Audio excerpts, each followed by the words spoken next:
আমরা যারা বাংলাদেশ জাতীয়তাবাদী আদর্শে উদ্বুদ্ধ তারাই মহান মুক্তিযুদ্ধের 1971-এর স্বাধীনতা এবং 24-এর জুলাই আগস্ট গণ অভ্যুত্থানকে বুকে ধারণ করি।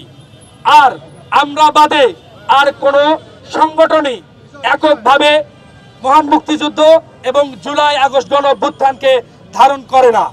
আপনারা দেখে থাকবেন গত পরশুদিন রাজশাহী বিশ্ববিদ্যালয়ে একটি চিত্র প্রদর্শনী অনুষ্ঠানে একটি সংগঠন, যা গুপ্ত সংগঠন, একটি ছবি দিয়েছে দাঁড়িপাল্লায়। তারা এক পাশে 24, এক পাশে মহান মুক্তিযুদ্ধ 71-কে দেখিয়েছেন, কিন্তু সেখানে তারা 71-এর চেয়ে 24-কে বেশি ওজনদার দেখিয়েছেন।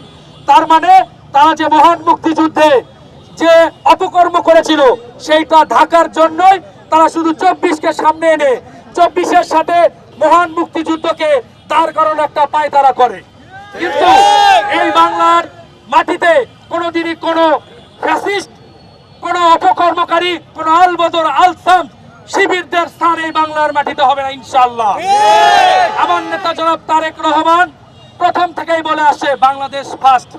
ঠিক দেখেন 1971 সালের মুক্তিযুদ্ধে যেমন পাক হানাদার বাহিনী এবং 24-এর জুলাই আগস্ট গণ অভ্যুত্থানে ফ্যাসিস্ট, পৃথিবীর একমাত্র মহিলা ফ্যাসিস্ট শেখ হাসিনা দ্বারা আমাদের রাজপথ রঞ্জিত হয়েছিল।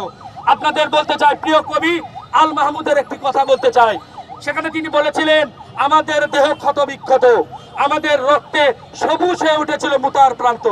পৃথিবীতে যত গোলাপ ফোটে তার লাল বর্ণ হচ্ছে আমাদের রক্ত, তার সুগন্ধ হচ্ছে আমাদের নিঃশ্বাস বায়ু। আমাদের ঠিক তেমনি আমাদের প্রত্যেকটা বাংলাদেশীর মহান মুক্তিযুদ্ধ এবং 24-এর গণ অভ্যুত্থান এবং 90-এর ইরশাদ বিরোধী আন্দোলন হচ্ছে সেই সুগন্ধ।